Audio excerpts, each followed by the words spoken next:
Staring. That's all he had been doing these past couple of days. As he lied in his bed, looking up at the ceiling, Blaze had been constantly questioning the offer he had been given.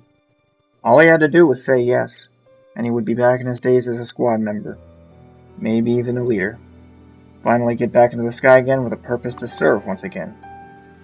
If what Hector said was true, then maybe even his squad mates will join back in. However, only Grim would be able to join, he thought, with Marcus too old and retired, and Nagase recovering. He got up from his bed. It was 3 in the morning, and without anything to do, he went to the basement and turned on the lights. In there was a room full of framed pictures in his time as a pilot, alongside a bunch of medals on his old uniform, and next to it, his old hung-up flight suit. One of the pictures was of his time in War Dog, where Chopper's elbow blocked his face. He never let go of that until he was gone. But then Blaze looked at his old flight suit, and the helmet on top, and saw his reflection. What he looked at was a young man who went against an entire country with his personal rogue squadron to do what was right, saving his country and Yuktobania from a continuous war. What looked back at him was a depressed shell of that. 10 years and just a normal man, washed up, unable to move on. Blaze angrily snapped out of his thoughts before instinctively grabbing the helmet and even the flight suit. It took a couple of minutes, but the flight suit was able to fit, albeit barely. Blaze realized the decision was clear. He was no longer going to continue rotting away. A knight had a duty, and he would follow through with it to the end. And the decision was clear. He had rushed to his phone, dialing the number that Hector gave him the day he drove Blaze home. But as he dialed and waited, he almost reconsidered. Maybe he's missing a piece of the big picture, as it was late at night. With the lack of solid sleep over the past few days, was he missing something? It's not like Hector. Early time to call. Got something important. Hector's voice went over the phone. Blaze took a breath of relief. Sorry for the bad timing, but I wanted to say I'm in. Blaze said it with pride that he hadn't felt since the early days of the Circum-Pacific War. He was glad to finally be back, and he never thought he'd say it. Glad to hear. If it's okay, I'll pick you up tomorrow afternoon. Hector wasn't exactly asking, but then again he knew Blaze was okay with it. Though Blaze had one request. Pick me up at the same spot as last time, and don't keep me waiting long. Hector heard him and smiled, before giving a final word. Get plenty of rest, then I'll meet you there, though I should follow my own advice. Next morning, Blaze looked over the gravestone of his friend one last time. Well, I hoped I would come back with some better news, and I'm glad to say this. Blaze spoke with a smile, hands tucked in his pockets. I took an offer to fly again as part of a coalition. I regret to say, though, I won't be able to visit for a while. Yeah, but you know me. Sorry to cut this short, but my ride is here. I hope there's plenty of music to listen to up there. See you around. Blaze walked back to the black car. Hector at the driver's seat waiting. Blaze got into the passenger side door. You alright? Yeah. For the first time in a while. Blaze responded. Anyway, what do we do? We'll be driving for about an hour. MacArthur's Air Force Base will be waiting for us, alongside 4 others. As they drove off, Blaze asked for a quick minute. 4 others? As Hector drove into the base, he showed his ID to the front gate, before they let him in. Driving in, Blaze met with a sight of the Air Force Base, planes taking off and landing. 2 were Eagles, 1 a Raptor. They flew in a 3-plane formation, practicing constant maneuvers, meant for high-speed dogfighting. Blaze was hit with memories of his days as a pilot, how his squad practiced under Captain Bartlett before he became an ace. Hector drove into the base, before parking, as he and Blaze walked out to greet the 3 pilots. Hey! Hector yelled. We got the last guy over here! The 3 of them walked away from the hangar, where they all met up in a group. As they walked closer, they began observing one another. Blaze took note of the 2 older men that walked alongside, a younger man that walked behind them. Ah, you're Blaze, aren't you? Mobius spoke. Hector told me you would come along eventually. The four of them were introduced, or at least mostly. Talisman stopped himself thinking of how he can introduce himself, calming down himself before, after an awkward few seconds, finally speaking. Sorry, forgive my rudeness. I go by Talisman. It's an honor to meet you, sir. He awkwardly held out his hand.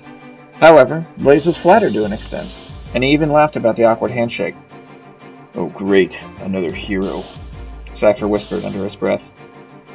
What was that? Blaze responded to his vague hearing. Instantly, Hector tried to avoid possible conflict. Sorry to rush, but I want to address some recent events. Follow me to the briefing room. As the five of them walked to the briefing room, Talisman wasted no time in trying to stir up conversation.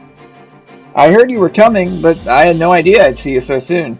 I hope we can all work well together. Likewise, Talisman, was it? With me at your side, there's no question. Just stick to your squad. You'd be a fool to think that's all it takes to make it out alive. Cypher spoke with a sarcastic tone, though Blaze assumed he was joking. Relax, you two. Barking dogs aren't winning wars. Mobius spoke, trying to make light of the situation. Just about anything can win a war. What matters is how you plan. Speaking of which, we're here, said Hector. They went inside a small building with a briefing room, and one other room with a table and a huge lamp at the top. Blaze and Talisman sat on one side. Cypher sat alone on the other. Hector and Mobius sat on opposite ends. Right, allow me to begin. You all know you've been called here for a reason. If you didn't know already, here's where you learn. The annexation of Belka is commencing. We plan for the operation to take place 2 weeks from now. Belka is a principality. It's also incredibly small, and has a small military to go with it. So what exactly did you need us for? I was just about to get to that. No more interruptions. Belka may not have a large military. They could never beat Osea ground to ground, or the IUN in general. But air to air, or air to ground? Without a strong fighter squadron, our troops would be annihilated, so we had to recruit aces to take them on. Before the mission, we will discuss strategy. So before then, any questions? Hold on, I'm confused. This coalition sounded like a longer-term deal. What else is there to do after this? Yes, I suppose I should mention what else this coalition is for. We're not only meant to annex Belka, but make sure they have no chance of coming back at us. So far, they used a world with no boundaries, the Greymen, and Free Erusia, also known as the Erusian Radicals. Who knows what else may happen afterwards. Not only that, but a lot of Usean nations aren't exactly pleased with Osea. I bet they're going to be a prime target. I can vouch for Lumen. Where I live, there's a lot of anti-Osean sentiment. Permission to speak freely. Granted. Say whatever you like. Okay. Osea ordered the bombing of Erusian occupied oil facilities. I have to condemn that. This was never discussed with the IUN. It was as close to a black op as you get without being a black op. The Usean nations are in the final phase of forming an anti-Osean faction. Without instability, Usea is going to be vulnerable. So that's where you'll be stationed after the annexation. Sorry, Rosgrease.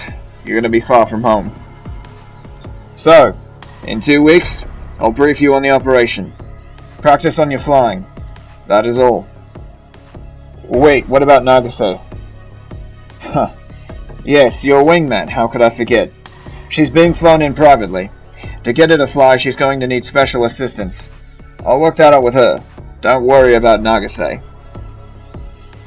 Hey, Cypher, let me show you your quarters. I need to speak with you in private. Alright, everyone else, we're done here.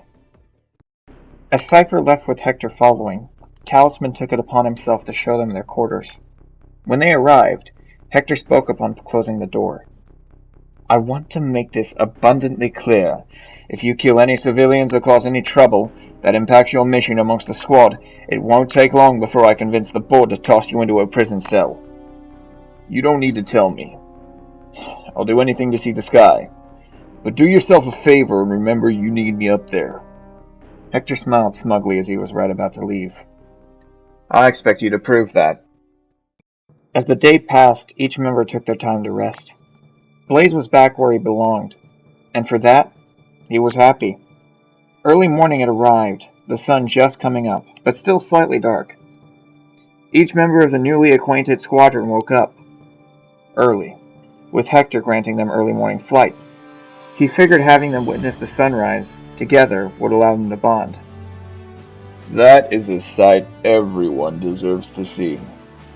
Mobius spoke with a cheery tone as he flew with the other three over the sunrise.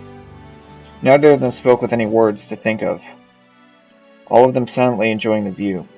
Even Cypher, who looked on, wondering where his friend, his buddy, had gone. Maybe he should trade his lowered sentence for a chance to speak again. Talisman looked on, blessed that he could fly high with those he looked up to as a young kid. And Mobius questioned, when should he retire? Can he live a normal life after everything he's done? He ignored those thoughts as they got orders from below.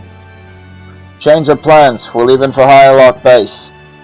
Hector came over with the news over the radio from the control tower.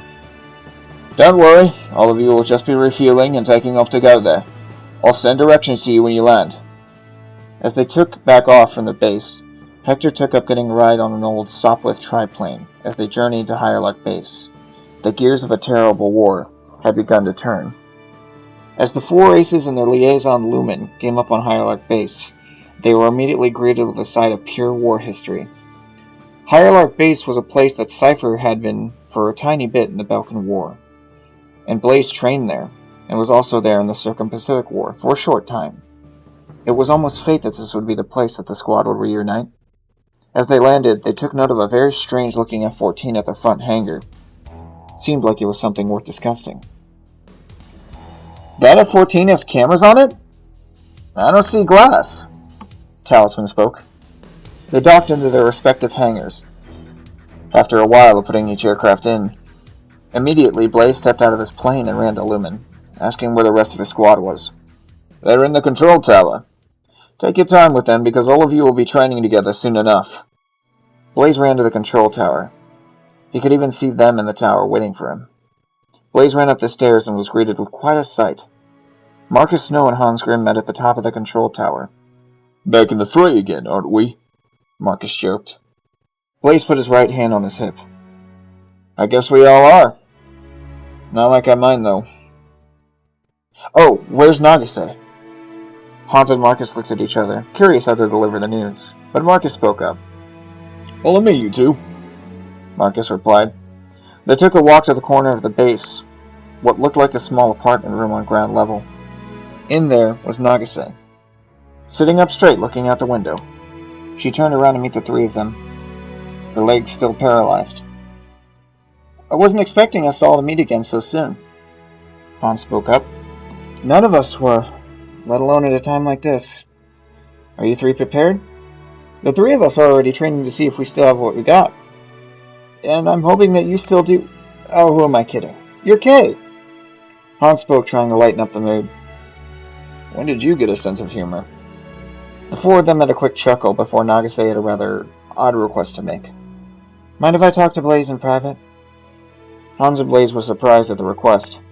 Blaze especially, but Marcus quickly picked up. I needed Grimm's help anyway. Come on.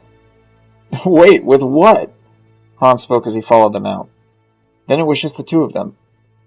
They haven't spoken like this before she left. What did you want to say? Blaze asked. I guess... What made you want to come here? I thought you enjoyed the peace and quiet, she responded.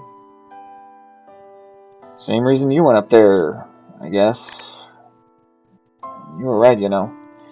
I kinda miss the sky too. Blaze responded, feeling somber. Maybe he shouldn't have dragged... No, he made his decision, and it was too late now. I was told you and the others were going to join this coalition, and I wasn't willing to be left out, even if I have some doubts, she spoke. Blaze had a lot to say about that, quickly switching the topic to avoid it. That F-14 outside with the camera canopy, it's yours? Yes, I got the offer to test pilot the system, as Osea wanted to have a coffin system of their own, after Grunder Industries first built the prototype.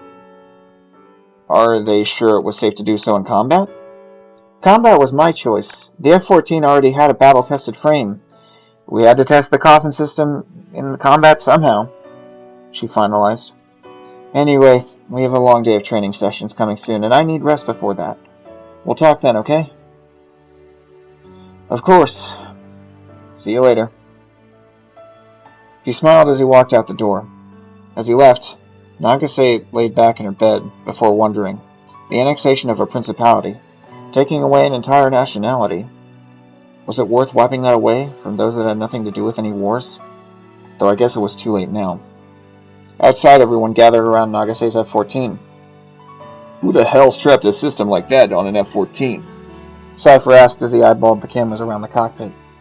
That, Hector began, is an F-14X. Soon, most planes will wield this coffin system as a standard. Originally, this system was pioneered by Grunda's ADF-01 Falcon, but was scrapped for pilot use. Instead, the system was used to avoid advancements in AI, as it was too complex for pilots to use in combat. Courtesy of General Resource, this coffin is piloted by an Electro-Neuro interface system. Speak English, please, Taliesin spoke out loud. I second the kid, Mobius agreed, with Cypher and Blaze getting a chuckle. Hector laughed. Perhaps talking their ears off wasn't the best approach. Alright, I'll wrap this up. This is the first coffin system, not controlled by how-to-use eyesight and voice commands, but mere thoughts. You'll see for yourself, Hector finally finished. Cypher quickly chimed in. Somehow, not the most wild thing I've seen. Hector went. Ah yes, one more thing. You will keep your TAC names and aircraft, but due to wanting your identities hidden, we will unfortunately have to change squad names and emblems. Hector gestured for them to follow to the next hangar. Hey, is that a canvas? Hans asked about something covered under tarp. Good observation. Unfortunately, name was already decided, given I believe it to be fate that so many gentlemen be in one place. I settled on a Belkan name. Hector gripped the tarp. Everyone, welcome to Sheiksoul. He pulled off the tarp, revealing a Valkyrie facing left in black armor, with a lance in her right hand and a shield in the other, donning short, blonde hair on a dark horse. Everyone had appreciated the emblem. Belkan for fate, huh? Interesting, Cypher noted. As the rest clapped, Hector gave a final order. Get plenty of rest. We begin training tomorrow. In 2 weeks, we meet here. Operation Discipline will begin.